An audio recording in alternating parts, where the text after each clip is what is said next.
안녕하세요. 자영업자들의 빚이 1천조가 넘었답니다. 두 명 중에 한 명은 다중채무자라는데요. 다중채무자라는 의미가 뭡니까? 금융권 한두 곳이 아니라 세 곳 이상의 곳에서 돈을 빌렸다라는 거죠. 사실상 제1금융권에서 돈을 빌리고 이자를 내는 수준이 아니라 제2금융권 혹은 그 이상의 수준에서 돈을 빌려서 이자도 이제 감당하기가 어려운 지경에 놓여 있다라고 보면 맞습니다. 저 자영업자의 부채가 계속 유예 또 유예가 됐죠. 저런 상황들을 볼 때는 문재인 정부가 되게 나쁘다라고 생각하는 건 자영업자들의 대출을 계속 유예만 해줬습니다. 이자 납부도 유예해줬습니다. 사실상 무너져야 되는 자영업자들 또한 억지로 연명시켜줬다라고 생각합니다. 물론 살릴 수 있는 곳과 아닌 곳을 구분해야겠죠. 혹은 정책적으로 지원을 해줘서 좀 보호해줘야 될 부분도 있겠죠. 근데 코로나 팬데믹 때 되게 힘들었던 그런 부분들을 정책적으로 지원해줘야 된다. 혹은 이렇게 탕감을 해줘야 된다. 이런 얘기들 되게 많지만 참 여러 가지 이슈, 논란이 될 수 있는 부분입니다. 확실한 건 뭐다? 앞으로 시간이 지날수록 저 빚의 규모는 더 커져서 더 심각한 후폭풍으로 대한민국 경제에 악영향을 미칠 거다라는 건 분명하죠. 이전 정부에서 나 몰라라고 방치하고 밀어두는 게 앞으로 이번 정부 때 터질 게 확실해 보입니다. 이제 더 이상 미루기도 어렵죠. 저 미뤘다가 자영업자 빚이 1000조 넘은 게 1500되고 2000되고 3000되고 도대체 언제까지 가려고요. 절대 그럴 수는 없다라는 생각이 듭니다. 확실한 건 터질 수밖에 없는 내관이고 폭탄이다.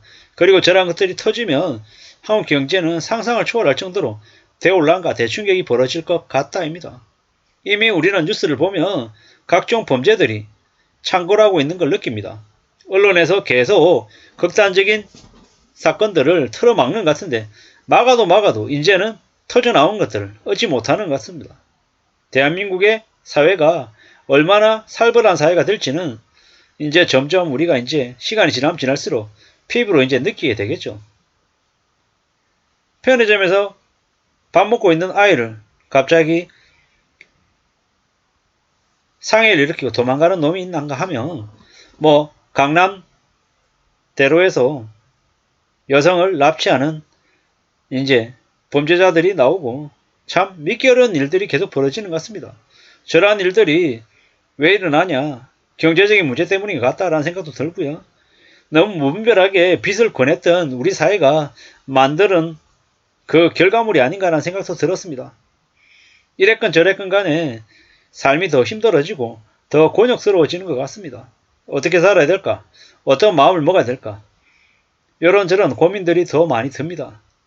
확실한 건 함부로 타인에 대해서 신뢰나 믿음을 가져서는 안 되겠다라는 생각이 더 든다라는 겁니다. 언제 어떻게 믿는 사람 등에 칼을 꽂을지 모르겠다라는 거죠. 시간이 지나면 지날수록 사람에 대한 두려움이 더 커지는 게 사실입니다. 앞으로 함부로 누군가를 믿어서는 안 될 것이고 함부로 나 돈 있다, 나 이러고 있다, 저러고 있다 이런 자랑을 떠벌리는 걸 조심해야 될 것 같습니다. 왜겠습니까? 잘못했다가는 그게 내게 큰 화가 되고 큰 빌미가 돼서 어떤 식으로 곤경에 처할지 모른다라는 거죠.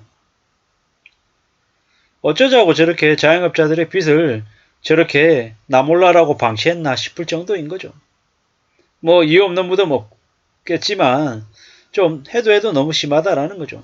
자영업자의 빚이 1000조가 넘었다라고 하니까 이제 너무 심하다라는 거죠. 자영업자들 중에 일부는 사업으로 대출받아서 코인 투자하고 주식 투자하고 부동산 투자하고 한 이들도 있다고 합니다. 왜냐? 자영업 해가지고 답이 안 나오니까 그렇게 했을 것 같다라는 추정도 듭니다.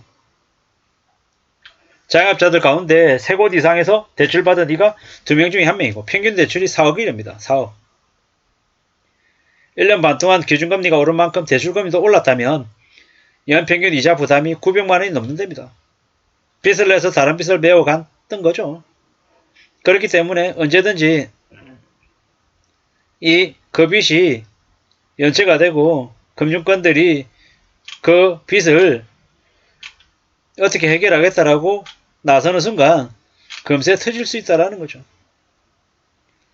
참 무서운 얘기입니다. 가계대출, 주택담보대출, 그리고 자영업자 대출, 저런 것들이 참 충격이죠. 저러한 일들이 많은 사람들에게 어떤 혼란으로 확대가 될지 알 수 없다라는 겁니다. 겁나는 세상에 살고 있습니다. 빚 때문에 빚에 짓눌려서 어쩔 수 없이 그렇게 극단적인 선택을 하는 사람 또 넘쳐나는 것 같고, 이도 저도 아니다라고 해서 그냥 내가 그렇게 되기 전에 내가 봤을 때 화나고 열받는 이놈의 세상 어떻게 하자, 이런 마음을 먹는 사람들도 있는 것 같아서 걱정이고 두렵습니다. 어떻게 살아야 될까요? 어떤 마음으로 지내야 될까요? 빚내는 게 당연하고 빚내서 부자가 될 것처럼 너도 나도 다 갭 투자하고 주식 투기하고 했던 이들이 대거 무너지는 것 같습니다. 미국도 지금 심상치 않죠. 미국도 5.0%까지 기준금리를 올렸는데 시간이 좀 더 지나면 4월달에 기준금리 한 5월달인가요? 뭐 0.25% 정도 올리고 끝낸다는 얘기도 있습니다.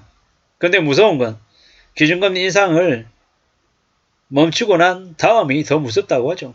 그로 인한 후폭풍이 시간 간격을 두고 온다는데요. 미국 같은 경우에는 2022, 23 금리 인상하고 24, 25에 터지고 한국은 그 뒤 26, 27에 터진다는 얘기가 파다한데요. 그 터지는 것 중에 하나가 자영업자의 부채인 것 같은데 25, 26까지 가지도 않을 것 같습니다. 26, 27까지 가지도 않고 당장 2023년 하반기부터 터질 것 같아서 더 걱정이죠. 나라가 어떻게 될지, 개개인들, 서민들의 삶이 어떻게 될지 생각만 하면 그냥 두려움이 앞섭니다. 별일 없는 것처럼, 괜찮은 것처럼, 무난한 것처럼 얘기하는 사람들이 많은데 우리가 생각하는 수준보다 훨씬 더 경제가 어려운 것 같습니다. 어떻게 살아야 되겠습니까? 인간관계도 최소로 줄이고 삶의 모습도 좀 더 안전 모드로 타인에 대한 경계를 많이 하고 타인에 대해서 좀 두려움을 가지면서 살아가야 될 것 같습니다. 그렇게 하지 않으면 언제든지 더 큰 곤욕에 치를 공경에 처할 수 있을 것 같습니다. 자영업자 빚이 1000조가 넘어대는데 별일 아닌 것처럼 흘러가는 지금의 이 시국이 더 이상한 것 같습니다. 아무쪼록 자기 자신과 가족의 안전을 위해서 좀 더 보수적으로, 좀 더 조심하면서 살아가야 될 것 같습니다. 그래야지만이 이 경기 환란기에 생존할 수 있을 것 같습니다. 이상입니다.